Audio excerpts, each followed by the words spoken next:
Guys Unacademy पे NDA category के लिए प्राइस हाइक होने वाला है, जो कि अपने स्क्रीन पर देख सकते हैं। Subscription price increasing by 15%, applicable from 1 December 2021। So guys can go quickly and join the batch. Yes, अब आगे देखिए, यहाँ पे संकल्प एनडीए 1 2021 के लिए बैच आ चुका है, जो कि बहुत ही बेस्ट बैच है, बहुत अच्छा बैच है। आप लोग इसे भी जाके इनरोल कर सकते हो, ज्वाइन कर सकते हो, ठीक है। जो कि 24 से लेकर ये 10 अप्रैल तक बैच चलेगा, ठीक है। और कमांडो 2.0 बैच है, जो कि ये भी बहुत ही बेस्ट बैच है, चाहे तो आप इसे भी जाके ज्वाइन कर सकते हैं। 24 से ये भी स्टार्ट हो जाएगा, ठीक है। तो दोनों बैच आप लोग कोई एक ज्वाइन करेंगे, एक्सेस अनअकैडमी पे ऑल मिलता है, ठीक है। और ये आप लोग इग्नोर करो, बाकी आप नेवी बैच ज्वाइन कर सकते हो। 17 तारीख से स्टार्ट है, 15 जनवरी तक चलेगा, जो कि बहुत बेस्ट बैच होगा नेवी के लिए। स्टार्ट है, आप जाके इसे भी ज्वाइन कर सकते हो, ठीक है। और यहाँ पे आपको कुछ नहीं करना है, एनडीए का लेना होगा सब्सक्रिप्शन, तो बस आपको कोड एक डालना होगा GZT10, 10% डिस्काउंट के लिए। और आपको कैटेगरी एयरफोर्स नेवी के लिए अगर चाहे तो आप इस कोड को यूज़ कर सकते हो, मतलब दोनों के लिए सेम कोड है, बट जो प्राइस में है वो बहुत ज़्यादा अंतर तो नहीं होगा, बट ठीक ठाक है, ठीक है ना। इंडिया का अलग प्राइस लगता है और आपको नेवी एयरफोर्स का अलग प्राइस लगता है, ये ध्यान रखना है, ठीक है। तो जाइए फटाफट आज ही बैच को ज्वाइन करिएगा, क्योंकि सारे जो जितने बैच है पीछे आपको बताया सब बेस्ट है, ठीक है। Thank you. हेलो फ्रेंड्स, कैसे हैं आप लोग। आई होप कि आप सभी लोग ठीक होंगे। तो मेरा नाम है महेश और आप देख रहे हैं हमारे यूट्यूब चैनल ज्ञान ज्योति आशीष ट्यूटोरियल। तो दोस्तों, आज हम लोग करने वाले हैं नेवी एयरफोर्स से रिलेटेड जीके के मोस्ट इंपॉर्टेंट क्वेश्चन, जो आपके एग्जाम के लिए बिल्कुल इंपॉर्टेंट होंगे। तो चलिए शुरू करते हैं। और वीडियो को शुरू करने से पहले मैं आपको ये बता दूं कि अगर आप इस वीडियो की पूरी पीडीएफ डाउनलोड करना चाहते हैं तो हमारे इस वीडियो के डिस्क्रिप्शन बॉक्स में टेलीग्राम और इंस्टाग्राम दोनों का लिंक दे दिया गया है। तो सबसे पहले आपको क्या करना होगा, टेलीग्राम चैनल ज्वाइन करना है और वहां से सारी वीडियो पीडीएफ फाइल को डाउनलोड कर सकते हैं, ठीक है। तो चलिए शुरू करते हैं। और यहां पर देखेंगे पहला क्वेश्चन आप लोगों के स्क्रीन के ऊपर ये है। पहला क्वेश्चन ये कि दुनिया का पहला 3D मुद्रित जेट इंजन किस देश ने विकसित किया है। तो नीचे में आपको 4 ऑप्शन दिए गए हैं। ऑप्शन ए में है Germany, option B Australia, option C Japan और ऑप्शन डी अमेरिका। तो क्वेश्चन नंबर 1 का राइट आंसर क्या हो जाएगा, ऑप्शन नंबर बी हो जाएगा। बी में हमारे पास क्या है, ऑस्ट्रेलिया हो जाएगा राइट आंसर। यानी जो दुनिया का पहला 3D मुद्रित जेट इंजन था वो आपको ऑस्ट्रेलिया देश ने विकसित किया था। Right answer option number B हो जाएगा, ठीक है। अब आगे बढ़ते हैं हमारे पास second number question. Question number second आपके स्क्रीन के ऊपर है कि स्पेस एक्स के संस्थापक कौन है। जो स्पेस एक्स है इसके संस्थापक कौन है। ऑप्शन ए में है Max Levchin, option B Elon Musk, option C में है लुइक नोसेक और ऑप्शन डी पीटर थियल। तो क्वेश्चन नंबर 2 का यहाँ पे राइट आंसर क्या हो जाएगा, ऑप्शन नंबर बी हो जाएगा। बी में हमारे पास क्या है, एलोन मस्क हो जाएगा right answer.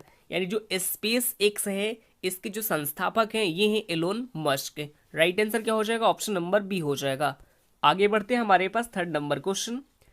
Question number third आपके स्क्रीन के ऊपर ही है और ये भी क्वेश्चन कई बार एग्जाम में पूछा भी गया है, तो इसे भी आपको क्या करना होगा, ध्यानपूर्वक यहाँ पे देखना होगा। सवाल ये है कि लाल कुर्ती नामक सेना का गठन किसने किया।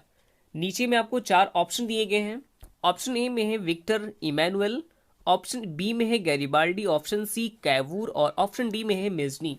तो क्वेश्चन नंबर 3 का राइट आंसर हो जाएगा ऑप्शन नंबर सी हो जाएगा। सी में हमारे पास क्या है, कैवूर हो जाएगा राइट आंसर, ठीक है। जो लाल कुर्ती नामक सेना है इसका गठन किसने किया था, कैवूर ने किया था। Right answer option number C हो जाएगा। अब आगे बढ़ते हैं हमारे पास 4 नंबर क्वेश्चन। क्वेश्चन नंबर 4 आपके स्क्रीन के ऊपर यह है कि इटली के एकीकरण का पैगंबर किससे कहा जाता है। ऑप्शन ए में है Emmanuel, option B Mazzini, option C Garibaldi और ऑप्शन डी में है कैवूर को। तो क्वेश्चन नंबर 4 का राइट आंसर हो जाएगा ऑप्शन नंबर बी हो जाएगा। बी में हमारे पास क्या है, मेजनी हो जाएगा राइट आंसर। राइट आंसर क्या हो जाएगा, मेजनी हो जाएगा, ठीक है। अब आगे बढ़ते हैं हमारे पास क्वेश्चन नंबर 5। प्रश्न संख्या 5 आपके स्क्रीन के ऊपर है कि भारत के पहले मानव रहित टैंक का नाम क्या है। और ये भी सवाल कई बार एग्जाम में पूछा भी गया है और कई बार एग्जाम में ये पूछे जाने में सवाल भी है, ठीक है। सवाल हमारे पास है कि भारत के पहले मानव रहित टैंक है उसका नाम क्या है। ऑप्शन ए में है M60 पैटर्न, ऑप्शन बी है Mundra, option C M60 pattern और ऑप्शन डी में है पेंजर 61। तो यहाँ पे क्वेश्चन नंबर 5 का राइट आंसर हो जाएगा ऑप्शन नंबर बी हो जाएगा। बी में क्या है, मुंद्रा हो जाएगा राइट आंसर, ठीक है। आगे बढ़ते हैं हमारे पास 6 नंबर क्वेश्चन। क्वेश्चन नंबर 6 आपके स्क्रीन के ऊपर है कि ब्रिक्स सम्मेलन 2017 किस देश में हुआ। जो ब्रिक्स सम्मेलन जो 2017 में हुआ था 2017 में सवाल ऐसा पूछा जा सकता है एग्जाम में कि 2017 में जो ब्रिक्स सम्मेलन हुआ था वो किस देश में हुआ था। तो सवाल में आपको इस तरह से भी पूछा जा सकता है, या फिर सवाल को अच्छे तरह से एग्जाम में आप देख सकते हैं सेट भी किया जाता है। जैसे यहाँ पे सवाल एग्जाम के दृष्टिकोण से सेट किया गया है कि जो ब्रिक्स सम्मेलन है ये 2017 में किस देश में हुआ।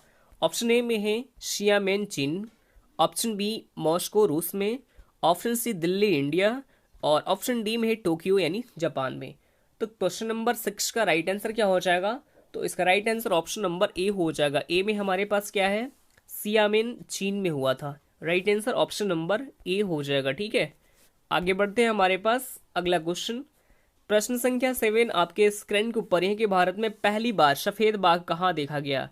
ये सवाल बिल्कुल इंपॉर्टेंट है क्योंकि इस सवाल में बता दूं कि ये जो पहला वर्ड है, पहला शब्द है, ये सवाल में आ चुका है। ठीक है, और मैंने कई वीडियो में आपको भी बता चुका हूं कि जिस भी सवाल में पहला वर्ड या पहला शब्द आ जाए वो सवाल क्या होता है, अपने आप में बिल्कुल इंपॉर्टेंट होता है। तो देखिए यहाँ पे नीचे में आपको 4 ऑप्शन दिए हैं। ऑप्शन ए में है कोलकाता, ऑप्शन बी रेवा, ऑप्शन सी जलगांव, और ऑप्शन डी में है भोपाल। तो देखिए जो भारत में पहली बार सफेद बाघ कहाँ देखा गया था, तो ये देखा गया था रेवा में, यानी right answer option number B हो जाएगा। ठीक है, अब आगे बढ़ते हैं हमारे पास 8 नंबर क्वेश्चन। क्वेश्चन नंबर 8 आपके स्क्रीन के ऊपर है कि इकोसिस्टम शब्द का प्रयोग किसने किया। ऑप्शन ए में है पी अस्तर हलर ने, option B pink, option C में है वी लाल, और option D A G Tansley. तो क्वेश्चन नंबर 8 का right answer option number D हो जाएगा, यानी ए जी टेंसले ने किया था। जो इकोसिस्टम शब्द है इसका प्रयोग सबसे पहले ए जी टेंसले ने किया था। राइट आंसर क्या हो जाएगा, ऑप्शन नंबर डी हो जाएगा। ठीक है, आगे बढ़ते हैं हमारे पास 9 नंबर क्वेश्चन। क्वेश्चन नंबर 9 आपके स्क्रीन के ऊपर है कि नालंदा विश्वविद्यालय का संस्थापक था। ऑप्शन ए में है समुद्रगुप्त, ऑप्शन बी कुमार गुप्त, ऑप्शन सी में है स्कंद गुप्त, और ऑप्शन डी धर्मपाल। तो क्वेश्चन नंबर 9 का right answer option number B हो जाएगा। बी में क्या है, कुमार गुप्त हो जाएगा राइट आंसर। जो नालंदा विश्वविद्यालय है इसके जो संस्थापक थे ये थे Kumar Gupta. Right answer option number B हो जाएगा। अब आगे बढ़ते हैं हमारे पास 10 नंबर क्वेश्चन। क्वेश्चन नंबर 10 आपके स्क्रीन के ऊपर है कि मिशन इंद्रधनुष का संबंध किससे है। ऑप्शन ए में है टीकाकरण, ऑप्शन बी अनौपचारिक कर्मचारी, ऑप्शन सी ई गवर्नेंस, और ऑप्शन डी महिला सुरक्षा। क्वेश्चन नंबर 10 का राइट आंसर हो जाएगा ऑप्शन नंबर ए हो जाएगा। क्या हो जाएगा, ए हो जाएगा, टीकाकरण राइट आंसर। जो मिशन इंद्रधनुष है इसका संबंध किससे है, तो ये टीकाकरण से संबंध है। ठीक है, तो ये भी आपको यहाँ पे याद रखना होगा। अब आगे बढ़ते हैं हमारे पास 11 नंबर क्वेश्चन। और 11 नंबर जितने भी क्वेश्चन है इन सभी क्वेश्चन से जितने भी एक्स्ट्रा फैक्ट निकल के आएंगे वो आपको क्या करना होगा, नोट करते चलना होगा। तो ध्यानपूर्वक यहाँ पे देखेंगे क्वेश्चन नंबर 11। सवाल है कि हाल ही में भारत रत्न डॉक्टर अंबेडकर पुरस्कार से किसे सम्मानित किया गया है। तो नीचे में आपको 4 ऑप्शन दिए गए। Option A Najma Heptulla, option B Sunil Shetty, option C में है अशोक गहलोत, और ऑप्शन डी श्याम सुंदर राय। तो देखिए ये अभी हाल ही में सम्मानित किए गए हैं सुनील शेट्टी को। राइट आंसर क्या हो जाएगा, ऑप्शन नंबर बी हो जाएगा राइट आंसर। ठीक है, तो देखिए और इन्हें महाराष्ट्र के जो राज्यपाल है भगत सिंह कोश्यारी जी, इनके द्वारा सम्मानित किया गया है। और क्यों सम्मानित किया गया है, तो देखिए जो लॉकडाउन के दौरान महिलाओं को जो पशु कल्याण और मुंबई में जो डिब्बे वाले हैं उन्होंने यानी उनकी मदद करने के लिए इनके लिए ये भारत रत्न डॉक्टर अंबेडकर पुरस्कार से नवाजा गया है। तो ये आपको यहाँ पे याद रखना होगा। और सुनील शेट्टी जो है इन्हें कुछ दिन पहले ही नाबार्ड के ब्रांड एम्बेसडर के रूप में भी नियुक्त किया गया है। तो ये भी आपको यहाँ पे याद रखना होगा। ठीक है, नाबार्ड यहाँ पे नाबार्ड नहीं, नाडा के बारे में, नाडा के ब्रांड एम्बेसडर के रूप में सुनील शेट्टी को अभी हाल ही में नियुक्त भी किया गया है। अब यहाँ पे हम नाडा के बारे में इस बात करें, यानी कि नाडा की फुल फॉर्म होती है नेशनल एंटी डोपिंग और क्या होती है एजेंसी। ठीक है, और इसका हेडक्वार्टर आपको नई दिल्ली में स्थित है। ठीक है, अब आगे बढ़ते हैं हमारे पास 12 यानी 12 नंबर क्वेश्चन। क्वेश्चन नंबर 12 आपके स्क्रीन के ऊपर है कि हाल ही में प्रधानमंत्री नरेंद्र मोदी ने किस राज्य में रुपेक्स फेरी सेवाओं का उद्घाटन किया है। तो देखिए इसके जो घोषणा है ये पहले ही की जा चुकी थी। ठीक है, लेकिन इसका उद्घाटन अब हो चुका है गुजरात में। कहाँ पे हुआ है, गुजरात में हो गया है। ठीक है, तो ये भी आपको यहाँ पे याद रखना होगा। और रुपेक्स सर्विस इसका मतलब क्या है, तो रोल ऑन रोल ऑफ यानी कम पैसेंजर फेरी सर्विस और इस फेरी सर्विस शुरू होने के बाद जो भावनगर का जो जो घोघा इलाका है, मतलब कि भावनगर के घोघा से सूरत के हरीजा के बीच लोगों को यानी समुद्री मार्ग के इस्तेमाल कर सकेंगे। और मतलब कि घोघा से हाजीरा के बीच की दूरी टोटल 375 किलोमीटर थी और ये अब घटकर 90 किलोमीटर हो जाएगी। कितनी पहले थी? 375 किलोमीटर पहले थी, लेकिन अब ये घटकर आपको 90 किलोमीटर हो जाएगी। ये आपको यहाँ पे याद रखना होगा, ठीक है। और इसी का उद्घाटन किया गया है प्राइम मिनिस्टर नरेंद्र मोदी जी के द्वारा गुजरात में। Right answer option number C हो जाएगा। अब आगे बढ़ते हैं हमारे पास 13 नंबर प्रश्न। प्रश्न संख्या 13 आपके स्क्रीन के ऊपर है कि राष्ट्रीय जल पुरस्कार 2019 के तहत सर्वश्रेष्ठ राज्य की श्रेणी में कौन सा राज्य टॉप पर रहा है। तो ये भी सवाल बिल्कुल इंपॉर्टेंट है, इसको आपको क्या करना होगा, ध्यानपूर्वक देखना होगा, ठीक है। तो इसमें टॉप पर रहा है तमिलनाडु। राइट आंसर क्या हो जाएगा? ऑप्शन नंबर ई हो जाएगा, ठीक है, जो कि पहले स्थान पर है। दूसरे स्थान पर कौन है? दूसरे स्थान पर है महाराष्ट्र है, जो कि दूसरे स्थान पर है। इसी क्रम में तीसरे स्थान पर है राजस्थान और चौथे स्थान पर है अपना बिहार, ठीक है। तो बिहार है चौथे स्थान पर। तो इन सभी के बारे में आपको यहाँ पे याद रखना होगा, ठीक है।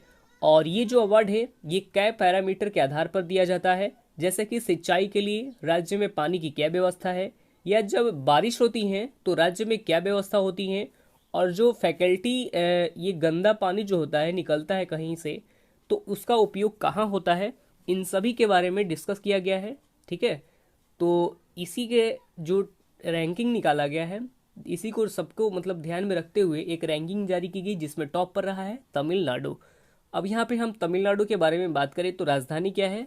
तमिलनाडु की राजधानी है चेन्नई। चेन्नई जो है तमिलनाडु की राजधानी है। मुख्यमंत्री है एडापटी के पलानीस्वामी जी, जबकि राज्यपाल है बनवारी लाल पुरोहित। अब आगे बढ़ते हैं हमारे पास 14 नंबर प्रश्न। प्रश्न संख्या 14 आपके स्क्रीन के ऊपर है कि हाल ही में लॉन्च की गई रामायण की किताब जिसका नाम क्या है? थॉसमी लाइफ एवं स्किल्स थ्रू द लेंस किसके द्वारा लिखी गई है? ये सवाल है।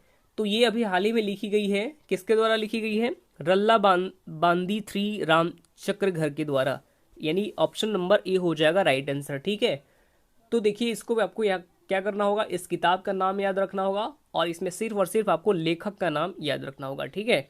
तो इसके साथ ये आपको बिल्कुल ये जो है ये सवाल आपके एग्जाम में तो ज़्यादातर नहीं पूछा जाता है, पर आपको क्या करना होगा, याद रखना होगा। आगे बढ़ते हैं हमारे पास 15 नंबर क्वेश्चन।